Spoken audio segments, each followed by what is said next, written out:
Bad Influence, The Dark Side of Kidfluencing Review. Nothing about this shocking tale feels okay. The title of the new documentary Bad Influence, The Dark Side of Kidfluencing is interesting. It could be said to presuppose the existence of a good side to allowing, encouraging or coercing young children and early teens to put their lives online for attention and validation, or deliberately creating content to attract subscribers, brand interest and sponsorship deals. But perhaps you think, I am being hopelessly old-fashioned. Perhaps this is the way forward. Perhaps it is the way things are these days. Who am I to say how youngsters should connect, spend their time, be raised in 2025? I understand this impulse to ignore the past. I almost admire it. It is good for us all, as we get older, to fight against the creeping belief that the past was better. It is a canard, a conflation of the happy memories of childhood, of being young, carefree and ignorant. You simply weren't aware of the problems of the world, the ugly truths it contained. The past was never better, you simply didn't know enough about it. If you can keep fighting that fight with any conviction by the end of Bad Influence, however, I would have to invite you to interrogate at what point hope and optimism transform into denial. Because this is very much a story about the now, and not a single part of it is better than any aspect of then. The three-parter focuses on the rise and, if not fall, then forcible diversification of child then teen social media star Piper Raquel and her mother and manager, Tiffany Smith. After Raquel's success within the bizarre American phenomenon that is the toddler and child pageantry circuit, Smith took her on to social media. To increase her daughter's appeal and her YouTube channel views and follower numbers, Smith gradually added other children, friends, performers, to Raquel's videos, and they became known and loved by their ever-growing audience as The Squad. Smith's much younger boyfriend, Hunter Hill, would film the videos as she directed. At her peak, Raquel was making more than $500,000 a month from her content.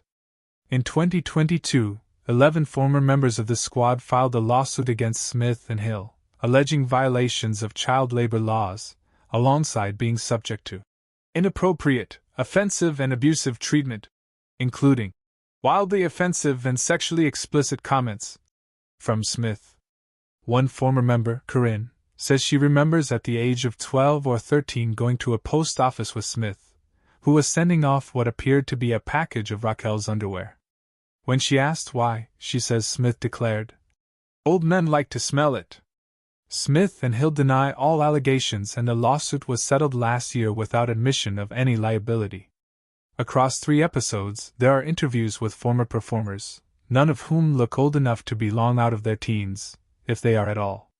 We hear from family members who became increasingly concerned about the filming, and Raquel's apparent absence from school from the age of 8, and we meet the mothers of the children who took part. It builds a picture of a woman whose powers of manipulation and business savvy found an ideal home in the shadowy world of online content creation with children. The field operates on the margin between professional and domestic, so nobody can be sure where labor laws, for example, begin or end, or when allowing children to express themselves on camera for fun morphs into monetization.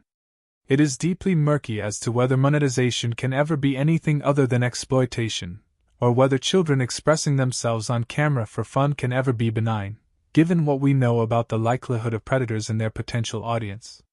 The program notes a study that found that 60% of content discovered on the computers of people sexually interested in children came from social media sites, and that about 92% of an audience for teen girl influencers is likely to be adult men.